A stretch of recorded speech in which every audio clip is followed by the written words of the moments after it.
Dengan sisa tenaga, Ika berhasil keluar kamarnya. Di lorong, Ika berteriak-teriak minta tolong, sekuat-kuatnya melolong, tapi tak ada tetangga yang berani menolong.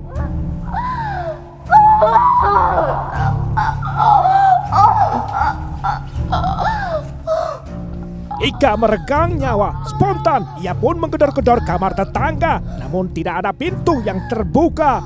Sehingga tak ada pilihan, Ika lanjut mencari pertolongan, hendak turun dengan lift mencari petugas keamanan. Namun Ika ambruk rebah setelah kehilangan banyak darah. Ika meninggal dunia, tak tertolong nyawanya.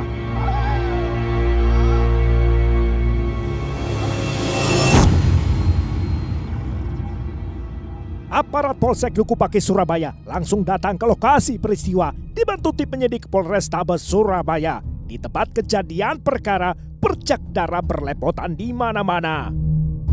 Di depan lift ditemukan sesosok jenazah wanita yang teridentifikasi bernama Ika Puspitasari alias Ika. Jejak darah yang dirunut berasal dari kamar yang disewa oleh Ika, unit nomor 857 yang pintunya terbuka. Segera saja riulah berita di laman muka media massa. Siapakah pembunuh si wanita jelita? Hasil visum korban dipastikan penyebab kematiannya akibat kekerasan tajam yang memutus otot dan membuluh darah leher korban yang menimbulkan pendarahan.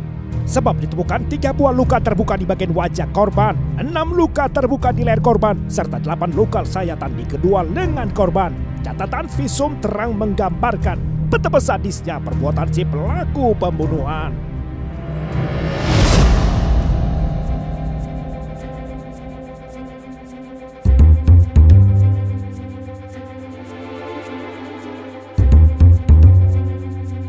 Tim penyidik pun berhibuk memulai penyelidikan, menghimpun petunjuk dan alat bukti, serta keterangan para saksi, termasuk petugas parkir dan keamanan, saksi Diki dan saksi Sulaiman.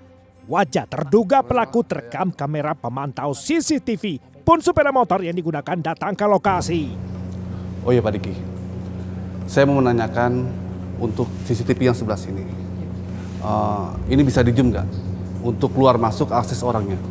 Karena kita mau cari pelakunya. Oh baik Pak, untuk lebih detailnya bisa Pak. Untuk CCTV yang ini kan kebetulan dia merekam dan untuk laporan 24 jamnya dia ada. Saksi Diki menyebut bahwa terduga pelaku menunggang sepeda motor warna hitam dengan nomor polisi M5948HU yang sepenuhnya berhasil terekam. Hasil penelusuran atas plat nomor polisi, penyidik mengantongi nama dan alamat sang pemilik. Tim Buru Serga pun menuju Kabupaten Sampang, Madura. Namun tak disangka, pihak keluarga memastikan posisi sepeda motor ada di kota Surabaya, masih digunakan oleh si pemiliknya. Segera saja petugas meluncur kembali ke sawahan Surabaya sesuai petunjuk yang diterima.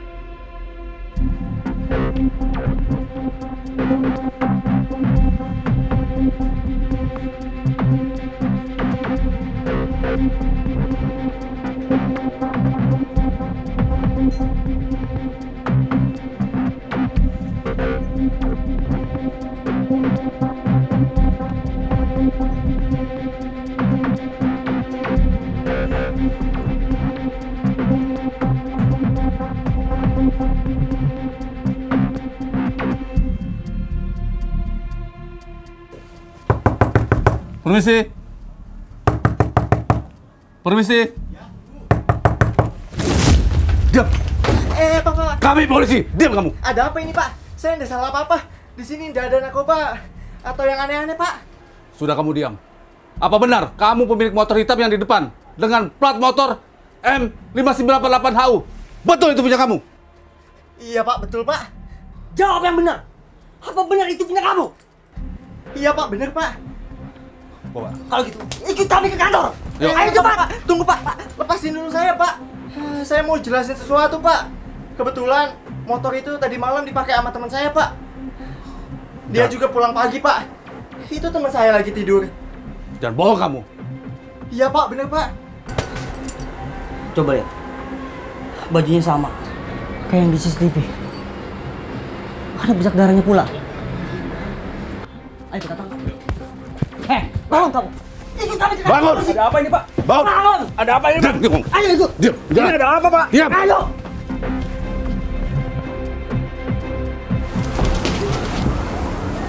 Rasain kamu Junaidi.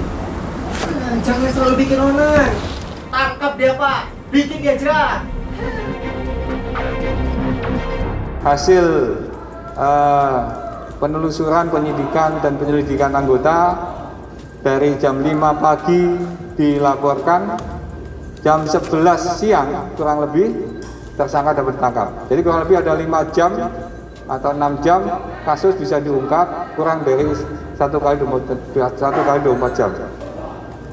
Kasus ini terjadi pastinya di hari Rabu tanggal 22 April sekira pukul 3.30, di mana korban dan tersangka ini sebelumnya berhubungan melalui media sosial ataupun ada sebuah aplikasi, sehingga dari aplikasi tadi mereka berhubungan dan berkencan untuk melaksanakan hubungan layaknya suami istri dengan tarif tertentu dan melaksanakan kegiatan itu sebanyak 2 kali.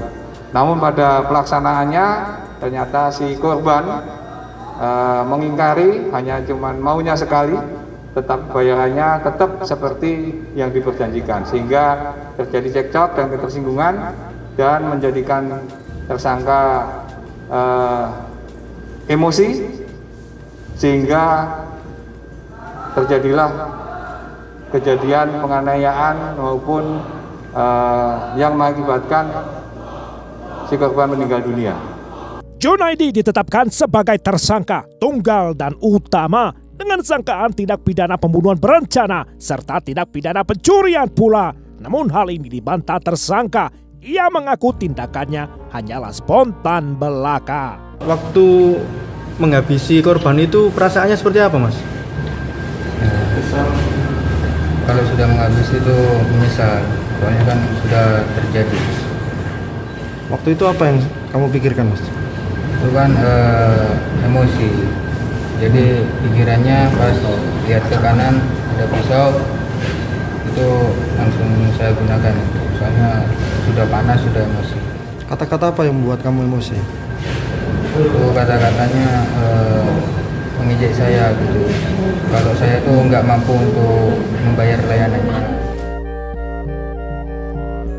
19 Oktober 2020, di persidangan tim jaksa menuntut terdakwa dengan hukuman 14 tahun penjara. Hingga puncaknya, 10 November 2020, Majelis Hakim Pengadilan Negeri Surabaya yang diketuai Muhammad Basir membacakan putusannya. Terdakwa Ahmad Junaidi Abdillah dinyatakan terbukti bersalah melakukan tindak pidana pembunuhan dan pencurian, sehingga terdakwa dijatuhi hukuman pidana selama 12 tahun penjara.